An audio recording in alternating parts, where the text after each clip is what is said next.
I'm still trying to get the root of why you seem to be more determined and focused than the other people.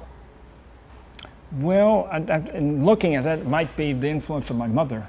Tell me about that. She was a struggling writer and actress, and she really never made it. So perhaps I'm trying to go where she wasn't able to, and be successful for her too. Because how often do you think about that, or you saw her struggle and you thought, I'm going to make a different well, choice? I think just that, not thinking about it all the time, but it certainly may have been an influence, because I'd like to succeed, be someone in the family who really succeeds in these areas. And as Lincoln said, all I am, all I ever hope to be, I owe to my angel mother. So she's been a tremendous influence in my life. Tell me about your personal relationships. Are you married? Are you not married? No, I'm not married. Do you ever want to get married? If I find the right gal, some of the gals I like didn't like me because I'm such a nerd. You know what? Some of the gals I like didn't like me. It happens to all of us, Franklin. I know. I bet George Clooney got rejected at some point Possibly, in his life. Absolutely. The girls are like, no way. But we all have to do that. No. And I asked that just kind of personally. So your intellectual stimulation is your life, basically, right, and your passion. Right. Okay.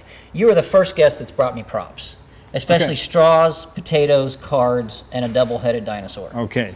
Why did you bring me props? Just to make the show more entertaining. For example, I claim, Bart, that I can drive this lily-livered straw right through this rock-hard potato by pinching the straw and saying the magic word, Gai. Do you see that? Gai. Gai. Once again, Gai. Is that a UFO term, Gai? No, it's just something I made up when I was doing it. Gai. Now, the principle at work here is, if you're interested, we're all surrounded by air which acts downward with a pressure of 14.7 pounds per square inch. I knew that. When I pinch the straw, I'm trapping air in it, converting it to something akin to a nail. Gai. Now, Bart, if I were to do this on the surface of Mars, where the atmosphere is only 1/100th that on Earth, it would not work quite as well. It would not work. God, see, it's not working because because I'm on Mars. Right, but if we were to do it on the surface of Venus, where the atmosphere is 90 times that on Earth, it would even work better. God, boy. Let's try that again. It'd work better on Venus. It should, yes. Yes. And just one more time. Gai. How about that? Science in action. That's the best. Okay. Okay, tell me about your double-headed dinosaur. Now, is it possible, Bart, that two-headed dinosaurs once roamed planet Earth? We know today we have two-headed snakes and two-headed frogs, right? It's possible then, yes. Okay. The dinos were neither... And sometimes my girlfriend has two heads. I swear, and it spins around. Oh, well, I've witnessed this. I'd love to see her. But the question is, the dinos were neither amphibians nor reptiles, but they shared a very important characteristic. They were oviparous, egg layers. So a two-headed entity in its passage through the birth canal would have a better chance of survival being encased and protected in an egg shell. Yes. So right on your show today, I'm going to make a prediction that within the next 20 years, a paleontologist somewhere here on terra firma will find one dino fossil with two heads. Yes. And I'm taking terra firma means Earth. Right. Of course. Nothing slips by me. My IQ is 3 digits, Franklin. Okay, 3 digits. Congratulations. And do I even want to ask about the cards, or is that Okay, just well, backup in case the interview totally Okay, bombs? let's Is go that try right? a magic trick here.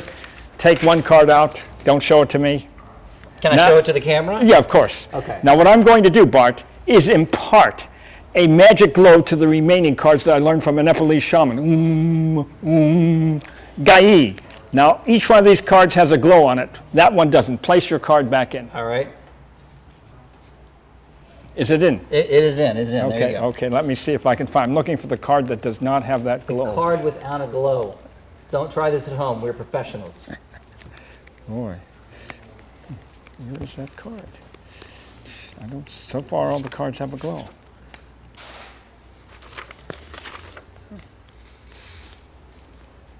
Could it be this card? That is correct, ladies and gentlemen. Okay, see, that doesn't have a glow. I can see that doesn't How have do a you glow. see the glow? Because I've trained with a Nepalese shaman who taught me this. Nepalese, from the island of Nepal. You know, I'm kidding, right? It's not really an island. Of course not. But we have had some possible sightings of Bigfoot. I also believe that's a possibility. In fact, in 2005, I went up to northern Manitoba to hunt for Bigfoot for the show A Current Affair. This is based on a bargeman's videotape of a possible Yeti or Bigfoot emerging from hibernation in the spring. Is there facts to back? You just went because you thought it was interesting. No. Is there facts to back this up? Just the videotape, which was very interesting. Which is very fuzzy.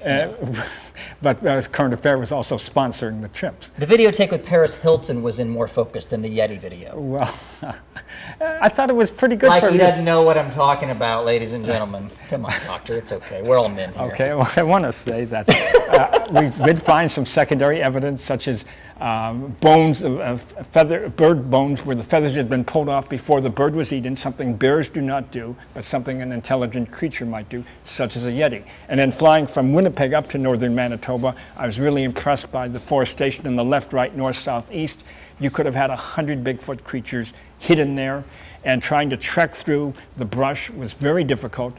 It would be difficult to track such a creature, but obviously they've adapted to it if they exist. So I think it's certainly possible. So let me ask you finally about you and your personality. Yes.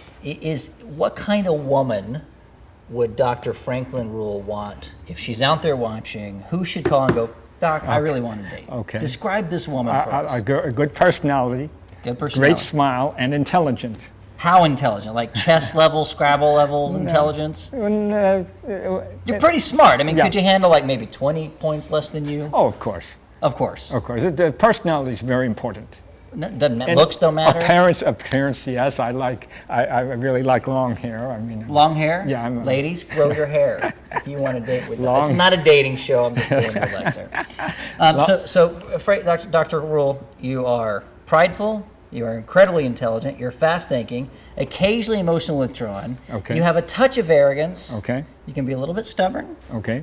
And you have incredible determination and good Yeah. self-image. Well, I think the stubbornness and determination go hand in hand. Sometimes And they do. sometimes it overlaps. Sometimes they overlap. Yeah. Sometimes it's stubbornness for defensive, and sometimes it's just right. Right. You think that's a fair analysis? I think it's an excellent analysis. Well, thank you very much. I'm glad you're a guest on my show. I was waiting. I've never had my handwriting analyzed before, so Of this all is of quite a treat. all of the information in the world, this is your very first time? Yes. How did I do? Did I speak for my science? I loved it. I was really impressed with your analysis. Well, thank you. I'm going to get a potato and a straw, and I'm going to be your biggest fan. Okay, now. thank you.